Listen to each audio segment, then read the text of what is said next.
Hello,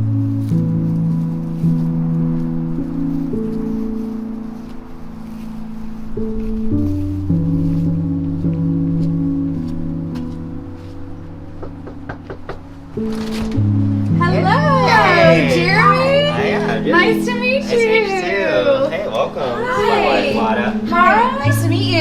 Thank you. Welcome to our Thank you for having me. Yes. I love your house. Oh, thank So you. adorable. Thank you. Yeah, make yourself at home. So, Jeremy, tell me some about yourself. Tell me about how you grew up, what life was like as young Jeremy Rivera. Wow, so started, drawing when I was little. I would always, at every restaurant, they'll have these little paper that have a menu. Yeah. But then the back of the paper would be a white sheet. So I would use that for drawing, and I would just draw whatever I like. I loved Sonic, so that was like the first character that I really loved to draw. Mm-hmm. And Sonic the Hedgehog. Yeah. So, yeah, Sonic the Hedgehog. Yeah, Sonic the Hedgehog. But yeah, I loved drawing those characters, from the game. I'm curious, did you have any influences when you were a kid that caused you to be interested in art, or is it something you've just always had? You've just always had this interest and ability toward art? I think thankfully my parents gave me the opportunity gave me the freedom to do whatever I want in drawing, and just using the restaurant, using the back of the menu and drawing characters. And during church I would just have a piece of paper and draw too. And during class in elementary school I would have the homework sheets, and I would just draw in the corners. But thankfully my parents gave me that freedom to do that. And I just kept on doing it.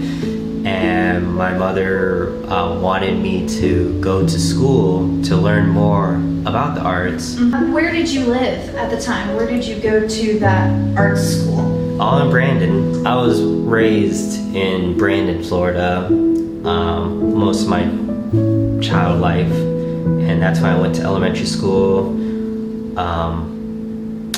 Middle school and high school, it was in Tampa. So middle school was Orange Grove, OG, and high school was Tampa Bay Tech. Go Titans. Yeah.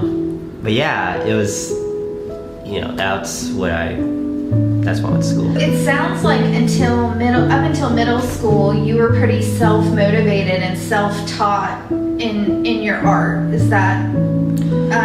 Yeah, I always loved. Assumption? Yeah, I always loved drawing, and then even in elementary school, but middle school was the main focus of now there's art classes, there's specific art classes to teach how to draw, it wasn't just drawing characters now, it's drawing figures, apples, fruits, drawing the settings, drawing houses, or drawing whatever that I had to do during that for assignments basically. So that was middle school. And then high school was more of commercial art, so that's more of just different departments. There was graphic design. The first department I was in, it was more of illustration, mixed media. And that was more, oh gosh, it's been a while. It was just perspective, shading, shadows, learning that technical side of art, of drawing. And then the later half of my high school, it was more mixed media. So I did installation sculpture, some welding. Thank you for Mr. Martinez. Shout out to Brian Martinez. Taught me expand my art other than just drawing. Right. And and from there, and then the last year I did computer graphic design last year, but that was just a little taste of it. It wasn't a little bit of everything. Yeah. And so then when you graduated, did you know for sure, did you already know that you were going to go to college for art? That was not really a question, it sounds like. Yeah, I wanted to go. Yeah, for art. You were all in at that point. All in and for art. And you said you went to USF. Is that where you went for your art degree? Go Bulls. Yes. My eldest child, they graduated from USF as well. Yeah, so we love that school. You mentioned that you got into photography in college, and then you were interested in adding a psychedelic element to that. I'm just curious. You seem so self-motivated for knowledge, like so self-motivated to delve in and learn more and teach yourself. I think that's really cool. The curiosity of it all, and then to just have the idea, I want to know more about this, and so I'm going to figure it out, I just think that's really cool.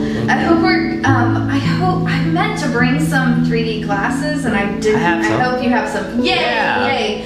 So we'll take a look at that, at some of your stuff later. I can show you brand new stuff too that I haven't posted yet, so we'll see. I know. Never before seen exclusive. Yay! Oh, I'm so excited. Yes. So you learned about psychedelic art. There's a class? No, or it was photography. Okay. So it was photography based, but I wanted to learn because I was very interested in bright, vivid colors and abstract, and I noticed psychedelic art was very intricate, abstract images. So I wanted to get into that sense of how the artist created those works that I love, and I just think it looks cool. Mm-hmm. And what I noticed is like the artists would be under the influence and while doing it. So I wanted to learn about the process of that person's perception without doing any drugs. So learning about that theory, that idea, and creating that set of images with relating to photography while studying. Explain to me, what is psychedelic art exactly? Psychedelic art? I mean, I don't know that you would say exactly, but what it's is like cool. Describe it. So psychedelic art is more like vibrant colors. So it's like the neon green, magenta, coral blue, little cyan. It could be red, green, but it's more poppy colors. Okay. This is my opinion. It's not like the dictionary. Right. But it's just like anything that's cool, that's full of, has a lot of imagery with it, just very intricate, just has a lot of information all around the piece. So if you look at it through a square, it's like, it's all over the place. It's just like so much information happening into that piece that it takes you into that space.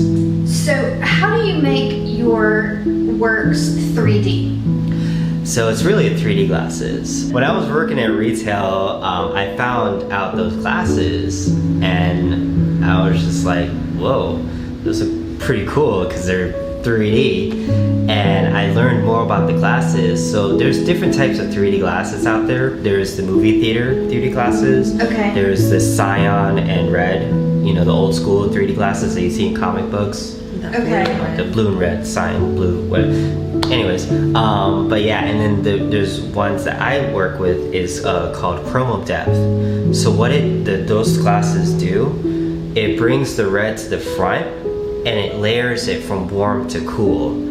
So basically the pattern of a rainbow, it layers it like that. Okay. So when I put on 3D glasses and I look at psychedelic art with art that's has a bunch of information, a bunch of colors, like all over, you can see that layer from the warm to the cool. And then sometimes that the cool can pop out in front of the warm colors because of the contrast. Like for example, red and green, green will pop out than red. Okay. It really depends on the person's perception and how they see colors, how they perceive colors. So it's different for everyone because no one has the same eye set or different way of seeing colors. Now, Mara, the lovely Mara, I have been stalking, well, I've been stalking both of you on Facebook lately, but I started to suspect that you were an artist as well. Is that Guilty. true? Yes, I Guilty? am. Okay. So I thought I was coming here just to interview Jeremy, and then I realized that there's another artist among us. So tell me a little bit about your art. How did you get started? So according to my mother, I've been drawing since I was about 2 years old. Since literally before I could talk. I was born with hearing problems, so my mom said like one of the ways I would communicate was just through drawing and doodling, and she always just noticed I was a very quiet girl, and obviously I can hear and speak now, but I guess I was just like a way that I would communicate, and my mom would say, and teachers would notice that I was just talented at drawing. So from second grade, I was enrolled in a magnet for the art school in St. Petersburg, Florida, which is where I grew up. I'm from the Burg, 727. I was just there this weekend. I love St. Pete. It's beautiful. Basically from elementary, middle, and high school, I was always enrolled in fine arts magnet schools. And I would even say when I was in elementary school, even though I did love art, I would say I've always been interested in learning multiple subjects and multiple topics. So like there were different clubs and different focuses you could join. So I was like, TV production was one, there was Spanish focus, and I was just kind of like, I wanted to learn different things. And then once I got into like middle and high school, I decided to focus on doing fine art, and that was great and all, but funny thing is, when I was in high school, when I was in the fine arts program, I'm sorry to my art teachers, but I actually got resentful of doing art. I was getting kind of tired of it because art for a long time was something that I loved, and then at that time, and I was also a teenager, I was kind of becoming a little rebellious, just wanting to learn more about myself. I almost felt like it was becoming a chore.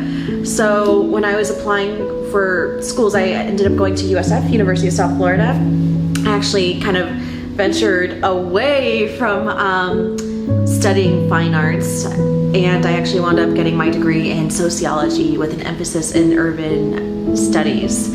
So things kind of started to circle back because around my time in college, I started to make friends with artists. It must be a vibe thing. I think artists just kind of stick together. I don't know what it is. We're like just magnets. We are. Yes. Because I was involved with like a student activist organization, Students for Social Justice, and like through that, I started meeting, hey, these activists are also artists, and I was like, that kind of like blew my mind that artists could use a medium. Oh my god. Like art. One of them even said like art is activism, and I was just like, yes.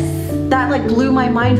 Art once again kind of got reintroduced into my life, and I felt like because I wasn't studying art, it was just kind of this opportunity for me to kind of do my own internal exploration of just kind of getting in touch with my, I guess you'd say my ethnic roots. My family, they're from the Dominican Republic and Puerto Rico, and there's also within the mix of that, I felt like doing art for me was a way for me to connect with my African roots as well, being that my mom's from the Dominican Republic. So for me, it was just like a big way to like kind of explore what was going on with me in my 20s. Also, like I was going through a lot of faith questioning, leaving the Christian church, and so I felt like art was just like a really good way to like kind of tackle some of these. So it was always more, I would say for a long time, even though I was in some art shows in my early 20s, art was always more of a personal experience for me.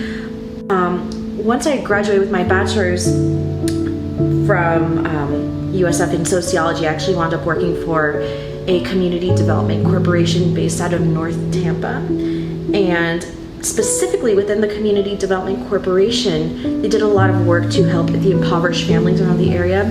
I was working as basically a program assistant for a program called Prodigy Cultural Arts. So it was a community arts after school enrichment program. Yes. I'm not sure if you're familiar with them. No. They were awesome. It sounds amazing. So like here I am like using this urban planning background, which is what I eventually wound up studying, and fusing urban community development, social justice, and arts, and doing a lot of behind the scenes arts management, nonprofit management, administrative work.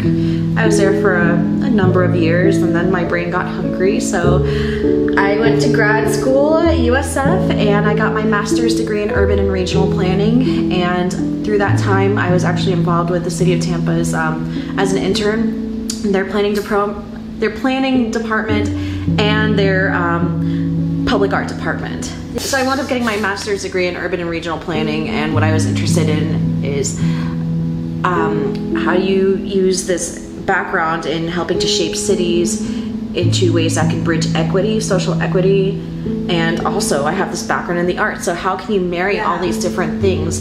City arts are a great way to bring people together, a great way to improve cities, but also you have issues like gentrification and hunger and homelessness. So like these are some big questions that I'm always interested in, like how do you bridge advocacy and arts in the city planning process? So I worked for the city of Plant City, their planning and zoning department, for over 3 years, and then I jumped ship to figure out what to do next with my life. And now I'd say since the beginning of this calendar year, I created a youth city planning program where we address issues of advocacy, social equity. I get youth to think about how they shape their cities, and there's a creative arts component where they get to design their cities at the end of the course. And you just literally gave me chills. I have chill bumps.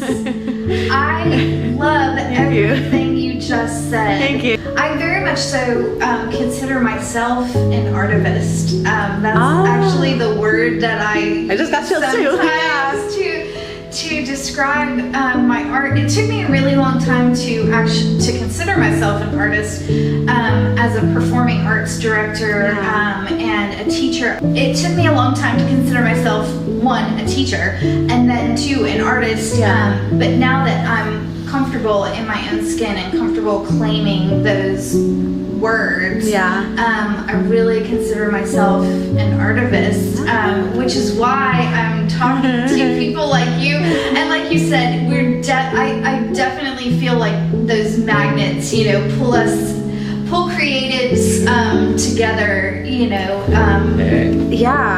not just for creating art's sake, for community development and and having a voice and speaking out and using our different languages to do that.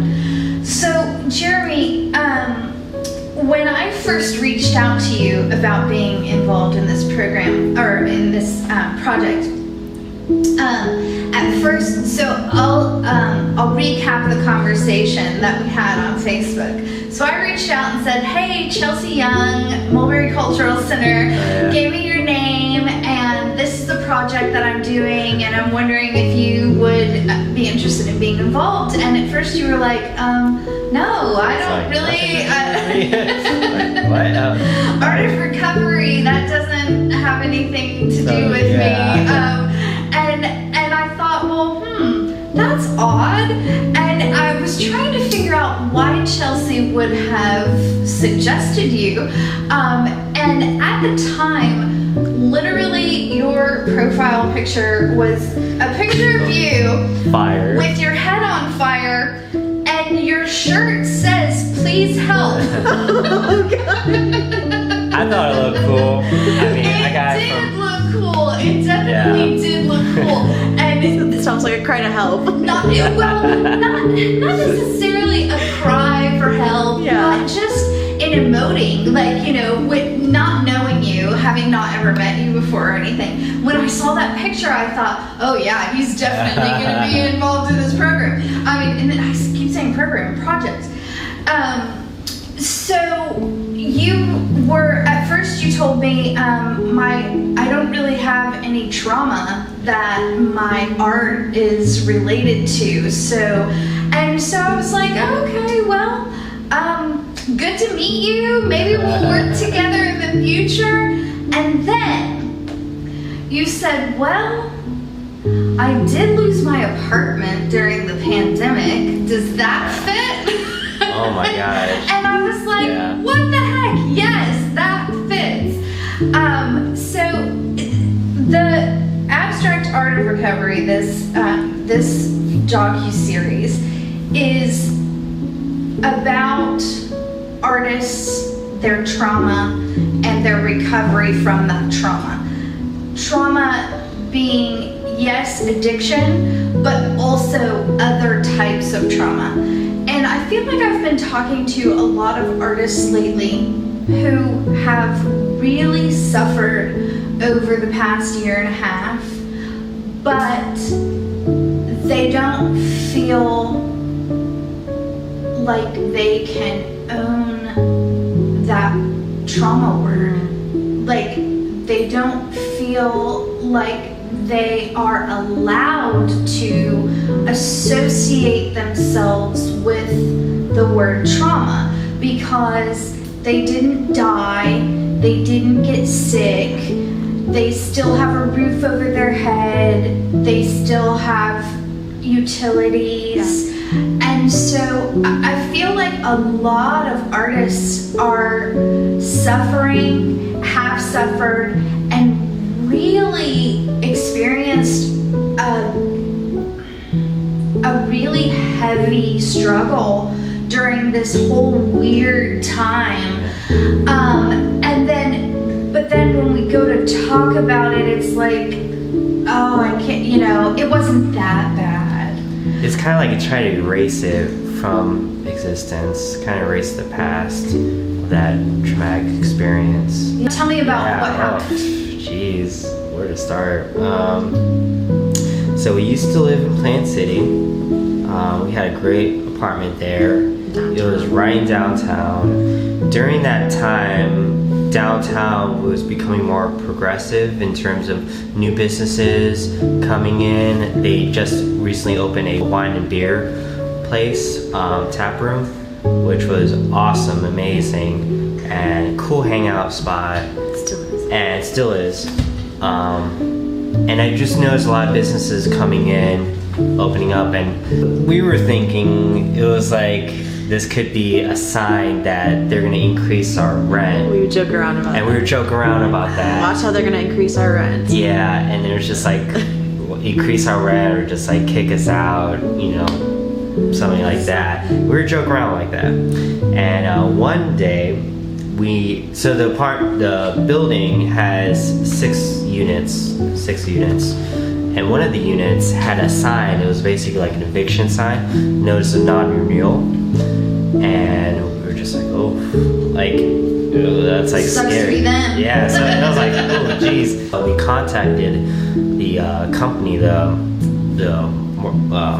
landlord, basically, and it's like a multiple management company. Yeah, management company. Yeah. Based out of St. Pete. Yeah, based out of St. Pete. And the lady assured us that we have nothing to worry about. Because we never got a new lease. We never got a new lease either. So it's month to month. So tell me when is this that we're talking about? It was like the beginning of April. Yeah. We were concerned. We were told on the phone, nothing in writing, which is, should have had in writing, that nothing to worry about, all that. And then end of April, it was just like we got that email of just notice non-renewal. So we were freaking out. It was like 3 PM. I was just working from home, and all of a sudden just checking my email nonchalantly, and it was just like, that was the subject matter line. Sorry to cut in, but like notice of non-renewal, and I think I like yelled your name, like, yeah, babe.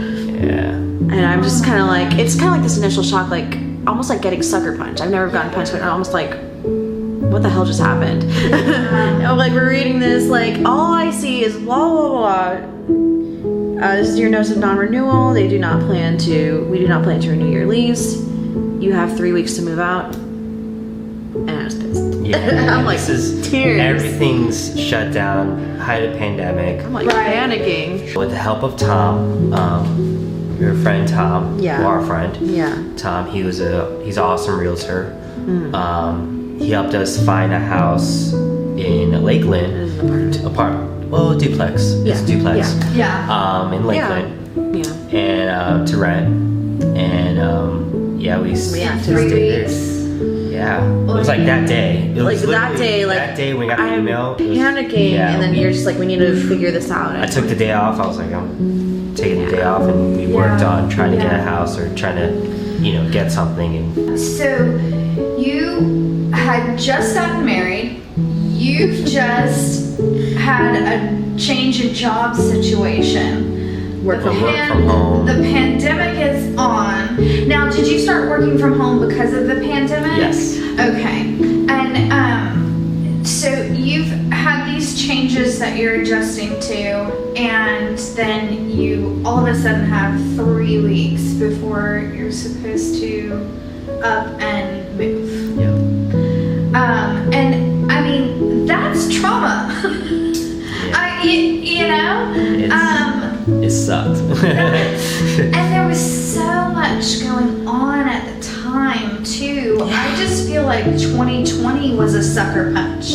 Like the Really whole was. year, not just the pandemic, but the POC murders and just everything that was going on. I feel like we all took a sucker punch, in 2020. And of course, certainly, there are different levels of that, and most certainly people had it a lot worse than some.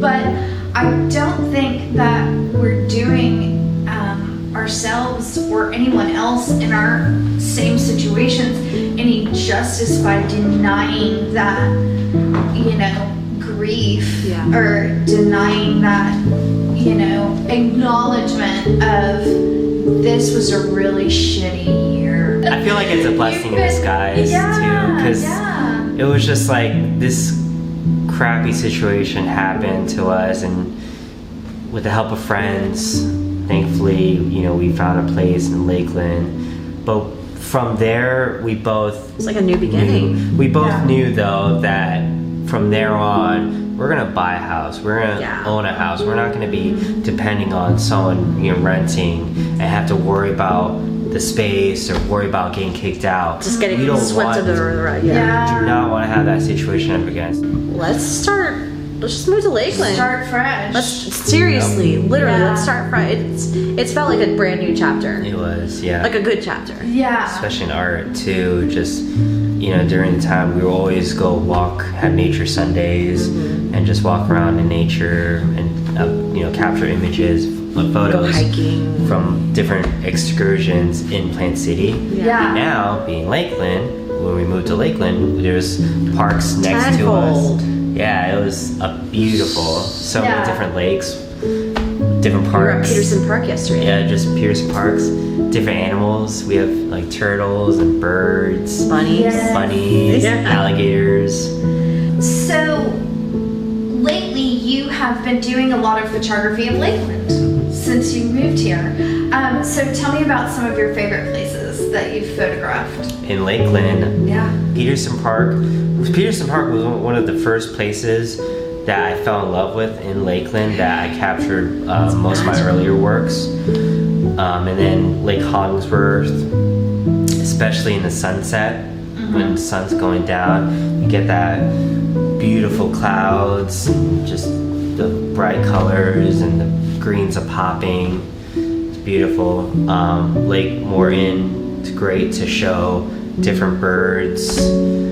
I forgot to ask, did you meet at USF? Is that where you went? Share your side of it. That was my side. So we were both artists at the time, and during the time we were both curating, so hosting art shows, setting up art shows and events. And my best friend was not dating. Well, they were dating, but they broke up.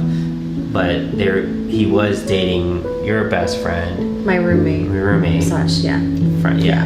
And we were hanging out at Crowbar in Ybor. Okay. And I was hanging out with my best friend, and then he ran into her roommate, which I first met Mata. Because me and my roommate, it was like a Saturday night, we were bored, so we were living in Ybor, me and my roommate, so we decided to walk over to Crowbar, and she was wearing a black dress big poofy hair, super intimidating, very like, she reminded me of like a lion, just like super intimidating, like, just like lioness. But yeah, I was interested because I was just like, oh, you're an artist, you know, oh, you like set up shows, I like set up shows. And then she invited me to her birthday party a couple years later. A couple years? I mean, we knew So we became Facebook friends. Yeah. Okay. So And we saw each other at different art shows I here and invited there. you to like one art event, Pop, and you did art. Oh yeah. there. Yep, I did. And then I went to your art show, the art installation. Yep. And I said, wow, we should hang out. And you're like, oh yeah. And you're like, Yeah.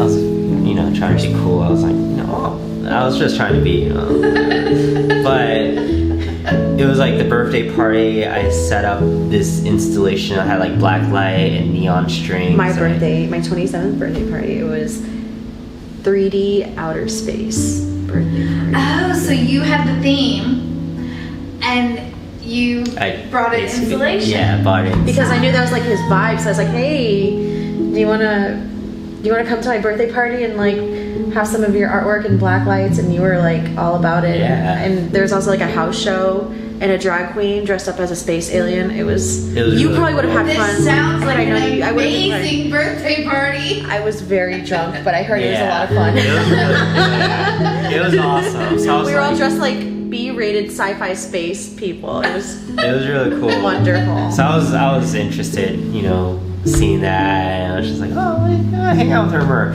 And Mata was the first, because I was dating at the time, and I would just be like, oh, let's go to a bar, or, you know, let's have coffee or something. She was the first person that I want to take her out to dinner. I was like, you want to go to dinner? And the last. And the last, yeah. Take her out to dinner. And we went to dinner. We went to James Joyce in Ybor. We didn't even look at the menu. Just kept for, like, talking a to good each minute. other. We just kept talking to each other. Forever. Yeah. This was the day before my birthday. Like so the birthday party was like the Saturday before my actual birthday, and he took me out the day before my birthday. And the thing that won me over, I showed her my tattoo at the time that was new, my Sonic the Hedgehog tattoo, represent. And then she was just like, call me. I'm like, okay. So I called her. She had Sonic the Hedgehog ringtone. Oh, I don't know if that was on my purpose, goodness. if that's a setup. You think I was trying to impress I don't you? know, but it was really cool. So I was like, Were you oh. It was just a coincidence. It was a coincidence, but yeah, I was like, whoa. I always do a new post of art. Either it's new art, most times it's new art. Sometimes I just do a repost of an earlier art piece. But it's every Wednesday. I try to do it every Wednesday at 6:30. So. I'll know to be looking out for that now. Yeah, good. I noticed too that you have you have your art on articles of clothing. Yes. I haven't ordered a dress yet because I haven't decided which one, but I plan on getting a dress. Yeah, I have to update that. It's Redbubble. I have to update that page. This is called Every Corner. So this is multiple photos of Pikes Peak in Colorado Springs. Okay. Shout out to Mata for taking me on the train ride, because we were up on the train ride 14,000 feet. Oh wow. So, me personally, I don't really look at pieces in 3D. I mean, this is gonna. It's really cool though. It sounds. I don't know how this is gonna sound, but I already know how it's gonna show in 3D just based on the color patterns and layers. So I know which ones I want popped out, and it's just some people. So that makes sense to your brain. You already see it. Yeah. Okay. And just it's just.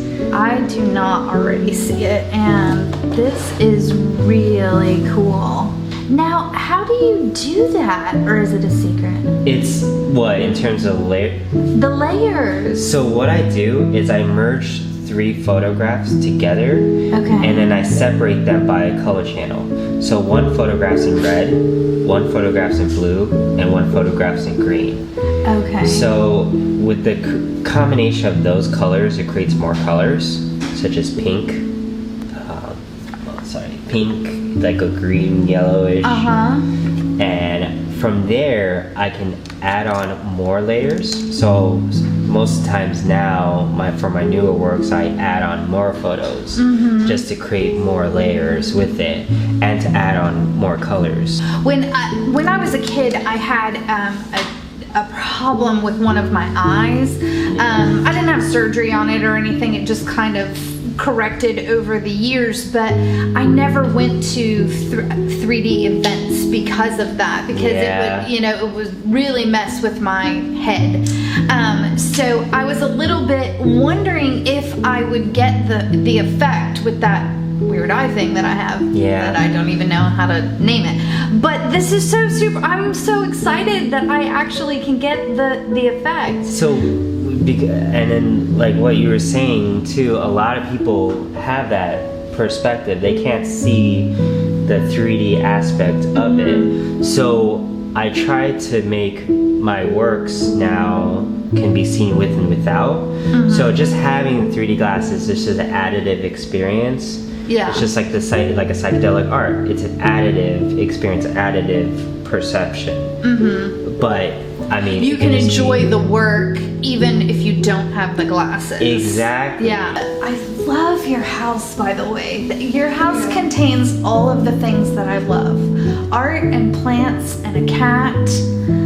Love and quirk. I just love it. So let's take a look at some more of your art. And Justin's gonna get some film, and we'll get to see some of Mara's art too, right? Yeah. Let's go around the room. So I want to say all of these pieces, all the pieces that I made, were from my USF period. Okay. This one is originally a collage, and I created a drawing, like a mixed media drawing piece there. And then from there, I took a picture of it and did the process of merging 3 images together and then separating them by red, blue, and green. Mara, is this yours? Okay, tell us about that. Okay, so that one is called The Mixed Girl's Prayer.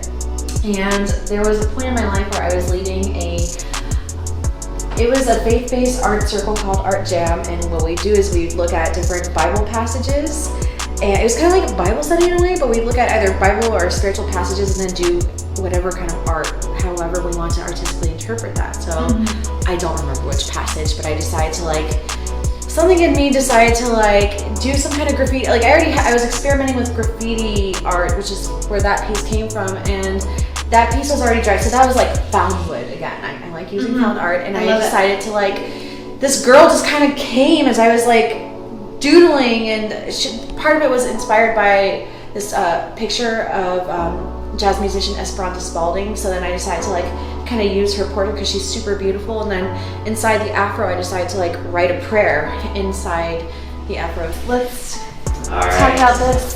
That one was from USF, and originally it's a film photograph. So for that, I created a construction, created a box, a shoebox, and inside the shoebox had broken glass, and I had a magnifying glass, and I had lasers, and I used incense smoke to create smoke and lasers.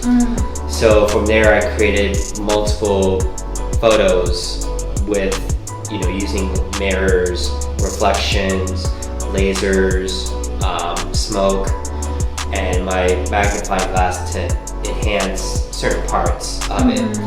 From there, I made it digitally. So I just put the film photo, uploaded it into Photoshop, and I did the whole process of merging 3 images together and then separating them by color channel. Now, I'm curious, do you always use 3 images? Is 3 your number? I start with 3, but then I can end up with man, I've had one that was 3, it was 12.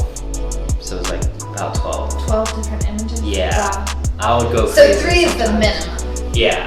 I love art that makes you want to touch it. That I'm not going to touch your work. Don't worry, I'm not going to touch it. But I want to. It's sharp. It's dangerous. Yeah, it's dangerous. Oh too. goodness. Oh, thanks for the warning. Yeah. But I wasn't going to touch it. What I did was I had an image. I totally forgot the image what I had, but I minimized it to 1 pixel.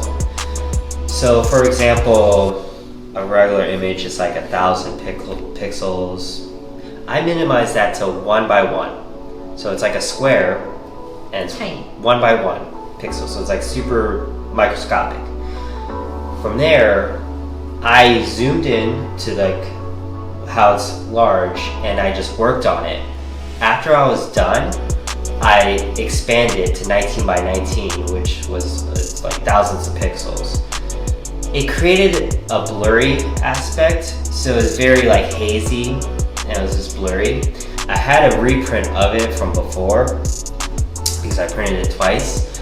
So I used the reprint and cut pieces of it to create more shapes behind this, like that's similar to what was behind. And then from there, I cut it into like a collage, and I just put it all together to create more shapes. So it's all like irregular shapes in front of a piece that's already irregular. So all of that was born from 1 pixel. Yeah. So it was literally Isn't like that cool? It was literally I forgot the image. I made it so small, but it's gonna kill me. It's like I totally forgot what it was.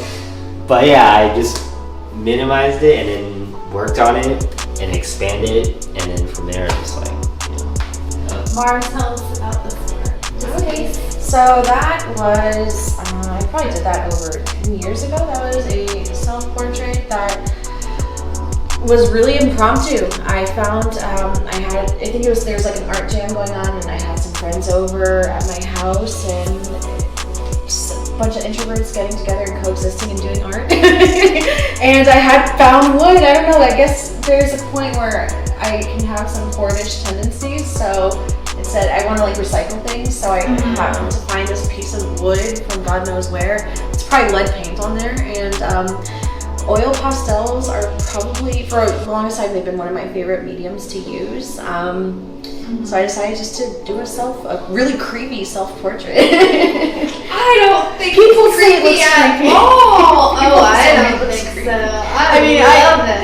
Thank you. It was fun to do. So I picked these because they have these weird, not weird, I actually kind of like them. This one is weird, but I like those two. All of these Jones sodas have photographs on them. And so I thought that was really kind of artsy. cheers. All right. Cheers. Friendship. Yay!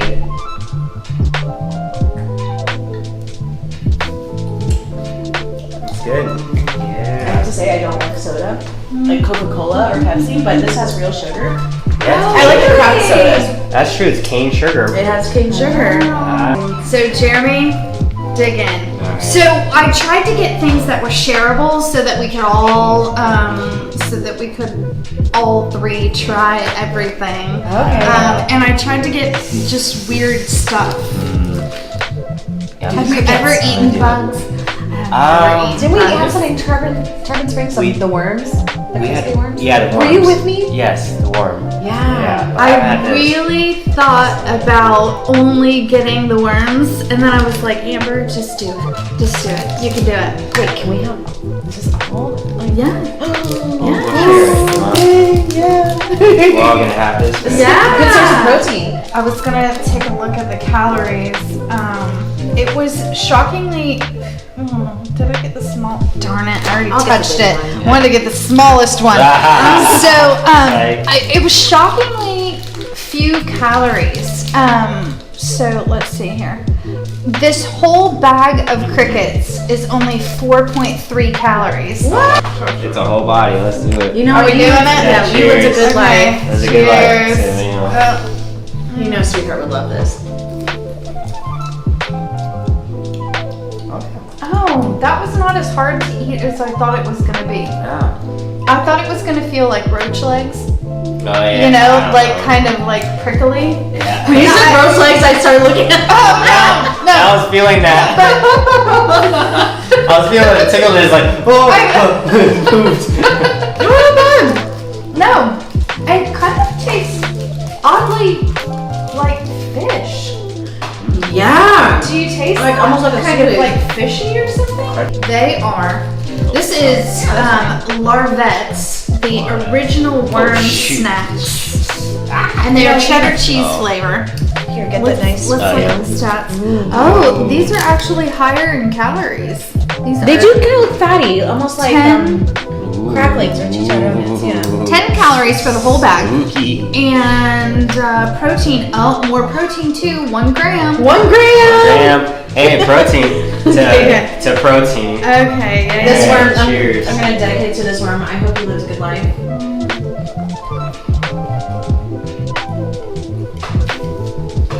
I feel like I'd have to get like a whole ton of these. Well, look at your face. Is that your favorite one, babe? Oh, yeah. Is that what you want to call it and snack while we watch movies? It kind of is the consistency of a cheese puff. I think I prefer the crickets. I cannot believe that. The worms are. The worms kind of taste like worms. Yeah. Like I you know would what imagine worms worms taste taste like. Yeah. Earthy. Yeah. It's like an earthy. Yes. Since we were in Colorado and we saw a bunch of beautiful rocks, let's eat some chocolate Let's rocks. eat some rocks. Don't they look like real rocks? Yeah, they do. Would you like some I rocks? just thought they were so pretty. I've never had this before. I think I've seen these before. Wow. They're rocks. Would you like some rocks? Yes, just a couple. Oh, no, sorry. Oh, no. It's chocolate. I think they're so pretty. Yeah. That's really cool. That's really neat. You could do like a total like Oh my gosh! kids recipe class and like I thought they were going to be earthworms. harder. Gummy Yeah, They're me too. soft. Soft. I thought they were going to break our teeth. I was a little bit afraid, but that is delightful. I'll try the boogers. Yes, Boogers? Let's eat some boogers. Boogers. Okay, so the lady at the store, I said, "Do you have any boogers?" And she said, without missing a beat, she said, "The only ones I have right now are sour. I don't know if you want those or not." And I was like, She said, "I don't know what you're looking for," and I said, "I'm just looking for boogers." Nice. It's like an odd question. Well, it would be an odd question to, on the location. Right, Candy right, store. right. Well, and I recently interviewed Patty Cannoli. Have you heard of her? She's a local musician. Okay, let's see. Let's get some yellow booger and a green booger. So Patty is a local musician. Fantastic musician, love her. And we were looking at notes that she had made for song lyrics, and she had the word, what is the word? Autophase? I wrote it down on my notebook. Where it's cannibalism of yourself, like when you eat yourself. Yeah. And so I wondered if eating boogers was, I think it's called autophagia. Or Maybe? autophagia, I think. I wrote the word down so It's like I some would women know it, and eat their then placenta after oh give birth. gosh, I wonder if that's considered that. Okay, so beans, is that what we're doing next? Crocodiles? Yeah, It's so grass, small. green apple, marshmallow, rotten egg, sausage, lemon, soap, tutti frutti, vomit, watermelon. I'm good on that one. And I'd rather just have like another okay, thing wait. crickets. earwax. That's the thing. Where do they get these? Earthworm, dirt, cinnamon, cherry, candy floss, booger, blueberry. Well, I wonder what the booger in here tastes like, as opposed to the booger in here. Well, you could cross I compare mean, it. it looks like booger, literally, the color. All right, let's see here. Are you sure, Mara? You're not going to take your chances? I'm gonna go with the safe color. What's the pink one? I feel like, don't even tell me. Oh yeah. Yeah, just try it and Okay. tell us what it is. Like, I said I didn't want this. Hold my hand. Sweetheart, you're my light child. Like a bubble. Oh. Well, then it's not what I thought it was gonna be. Oh, candy floss. Candy floss. I don't want to try the other ones. I don't.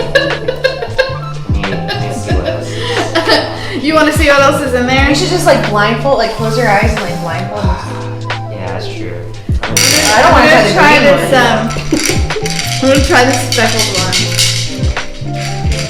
I'll try another sour booger. Yeah. Oh. Hey, can I make up for it? You like boogers? You can totally eat the boogers. I'm a fan of sour gummy worms. What was that? Oh no, what color was it? You closed your eyes and I didn't pay attention. I know, I should have. What? Describe it. Look at that thing. Oh. Barbecue? I need to stop looking at this box. I can't see it. But what does that one say? Marshmallow. Okay, that's what I just ate. So I got away with it. I don't know what. Oh, sausage. Sausage. You were eating candy sausage? I was eating candy sausage. Want to try? No, absolutely not. Except that dark blue one looks kind of intriguing. What's that face? Do it. What is that face? Do it. Why do you have that face? Do it.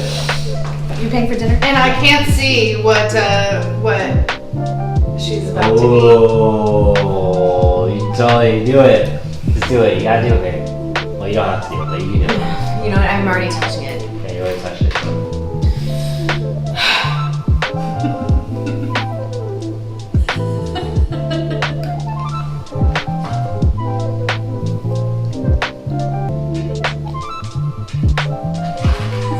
It's like some kind of. I can't see what it is. Maybe Licorice? I need glasses. Tell us what it is, flavor? Jeremy. It's blueberry. Oh. I You're like overcycling myself. I know. I was like, I got your fault. Mac and cheese candy. Let's see. Wow. Oh, they're individually wrapped. This does not look like mac and cheese. Is it a gummy? I don't know. Let's try it. It's hard candy. Maybe it tastes like mac and cheese if you eat it. Maybe it's like some Harry Like Potter Willy stuff. Wonka? This better taste I like feel like mac this is and gonna be cheese. disgusting. Or I'm going to feel Bad. cheese. I'm not excited about this at all. Bad thing about You know what? When the trick or treaters come, we should give the bad one to this one. Oh, hey, you have Oh. Oh, don't sniff it. Don't sniff So it. do I have to try some now that you all? Oh no. I said I figured it probably wasn't something pleasant. Hey, that bag. Do you need the bag? Oh, okay. I'm not even going there. Wash that down with some seaweed. Meat or something. Oh. Oh, I'm good. I There's like nothing seaweed. about that, like, Oh, nothing my about gosh. trying something that's not. Okay, this is bad too. Oh no! Look at your face. Oh, you're good. I thought these were gonna be good. I mean, I haven't had It's them. spicy. There's wasabi flavor too. Oh my god. I really wanted to try this sushi gummy. I know it's just gonna be gummies, but It's cute. it looks so adorable. Are you guys food eaters? Oh, we are. We were Yeah. trying to decide what's after dinner. Oh, I'm probably keeping you out. No, you're good. It's cool. No, you're good. Yeah, we didn't do it. No, we have no reservation. We don't usually. Oh, so cute. Isn't it adorable? That's cool. Which one?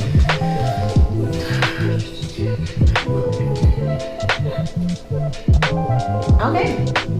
Oh, Oh, interesting. I've never had a soup. Oh, it's supposed to be like have you got the little egg? Oh. just reminds me of the crab. Oh. Or a salmon. Oh, is that a marshmallow on the bottom of there? Oh. That's crazy. Is it weird texture? It's Is it little balls? yeah, it's just like little sugar balls. Tapioca? Little sugar balls. Oh, it sounds like you're crunching. I It's am. crunchy? So this part is crunchy, these little balls. Mm. It's good though. I just wasn't expecting that. It does not taste like sushi, thank God. Would you try sushi flavored candy like the mac and cheese? I would never. I'm gonna be wary of all that kind of candy. Never again. We're all gonna die. We're all gonna die. Well, and we already ate bugs. Yeah, we already ate bugs too. It's good for you. Alright, we'll eat this at the same time. Alright. So, so you guys won't see So my Jeremy- expression. Hey, this is let's capture this. It possibly has bugs. Yeah. If we Maybe die, it this has was a bugs. really great last stand. Yeah, this is Yeah. possibly There we our go. bugs. Yes. Go, dude. And it'll be really cool to put my tombstone plaque. Oh, like a wafer. Okay, so the top does remind me of that crispy. Mm-hmm. I don't know. It was like the star cake. The rice. Wow. Alright. Sugar high. This was super fun. Thanks for eating all these weird things with me. Oh my gosh, yeah. Alright. Well, thank you for having me over. Thanks so I'm much. so excited. New friends. Yay!